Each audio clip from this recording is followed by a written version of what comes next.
Assalamualaikum warahmatullahi wabarakatuh. Kami kelompok 4 dari mata kuliah Hukum dan Konstitusi akan menampilkan cuplikan video yang bertemakan tentang analisis penegakan hukum di Indonesia. Sebelumnya perkenalkan, nama saya Ajril Trian Zulfiandra dengan NPM 2435071111175.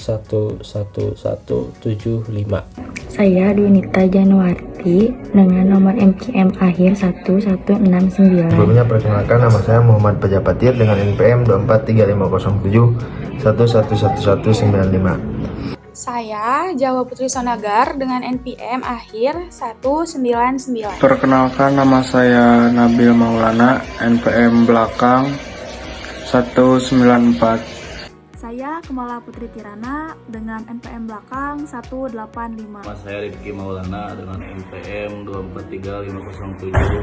2435007111183. Musisi kenamaan tanah air Nadine Amiza mendadak menyita perhatian publik.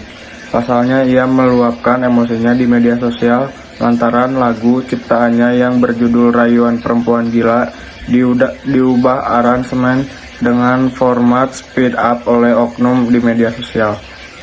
Bahkan format speed up dari lagu Rayuan Perempuan Gila tersebut sudah hadir di platform media sosial seperti TikTok maupun Instagram. Hal ini membuat Nadine Amiza meradang, apalagi jika tersebut direkomendasikan. Dengan kejadian tersebut, dirinya mengaku menjadi paham kenapa banyak lagu yang remix dan diunggah ke layanan streaming musik karena memang akan mendatangkan keuntungan. Banyak yang mendengarkan dan menggunakan lagu tersebut untuk konten hiburan.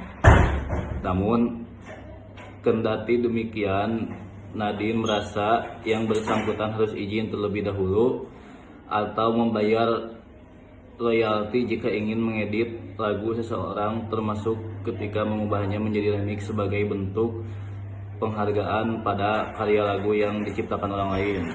Lagu berjenis remix ataupun tempo yang dipercepat ditambah dengan lagu ataupun suara lainnya sehingga terdengar lebih ngebeat, itu sudah menjadi hal yang sangat biasa. Seringkali para konten kreator menggunakan musik ataupun suara lainnya itu sebagai background ataupun penyerta pada konten tersebut yang akan di-upload terhadap platform yang mereka miliki seperti TikTok, Instagram, YouTube, ataupun media sosial lainnya. Nah, konten itu juga dirasa akan lebih menyenangkan dan akan lebih terhibur ketika didengar ataupun dilihat oleh para penontonnya.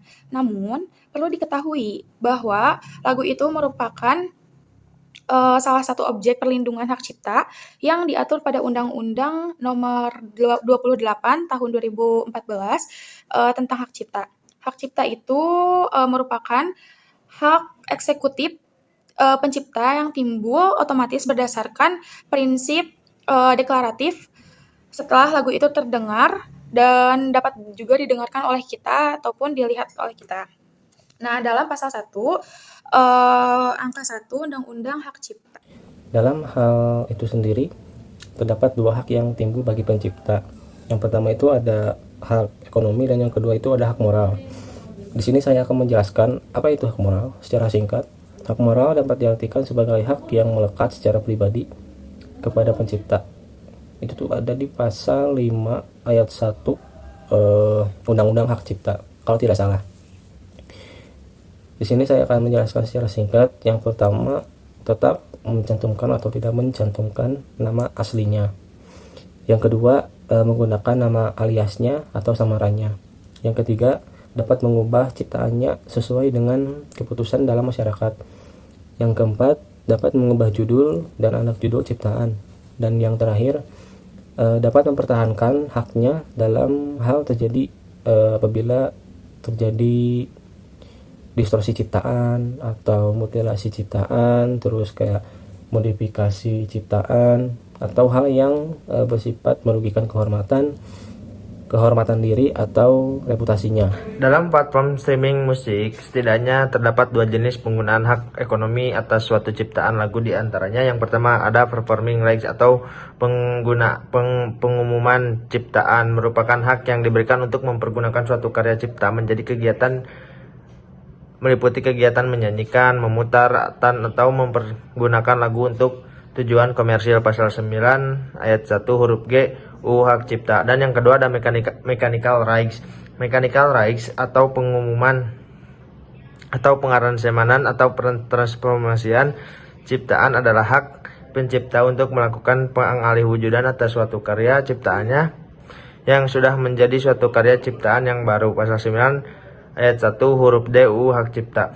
Jadi untuk dapat menggunakan kedua jenis hak ekonomi tersebut, maka pengguna harus mendapatkan izin tertulis berupa lisensi dan atau membayarkan kompetensi berupa royalti kepada pencipta, pemegang hak cipta, dan atau pemegang hak terkait pasal 80 ayat 1 dan ayat 3 UU Hak Cipta. Namun mengingat di dalam industri musik terdapat beberapa pihak yang memiliki peran masing-masing untuk mengkomersialisasikan suatu ciptaan, penggunaan hak ekonomi berupa performing rights atau mechanical rights tidak selalu didahului dengan persetujuan dari pencipta, melainkan bisa saja dengan langsung membayar imbalan royalti melalui lembaga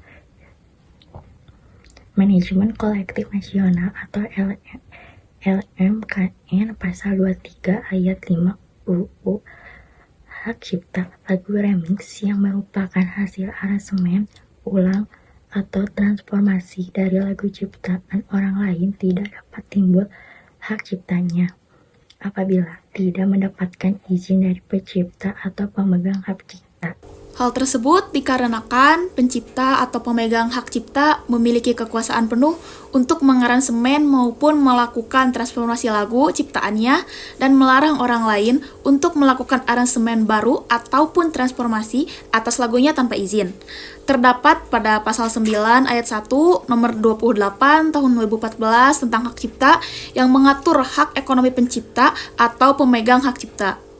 Selain tidak mendapat perlindungan hukum, pelaku pelanggaran hak ekonomi pencipta dalam hal transformasi hak cipta dapat dikenai sanksi pidana dengan pidana penjara paling lama 3 tahun dan atau pidana paling banyak sebesar 500 juta rupiah sesuai dengan pasal 113 ayat 2 Undang-Undang Hak Cipta yang mengatur sanksi pidana bagi pelanggaran hak ekonomi pencipta.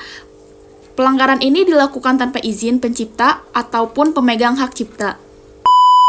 Sekian video cuplikan dari kelompok 4 dan cuplikan video ini untuk memenuhi UTS mata kuliah Hukum dan Konstitusi yang bertemakan penegakan hukum di Indonesia. Terima kasih, semoga bermanfaat dan mudah dipahami. Assalamualaikum warahmatullahi wabarakatuh.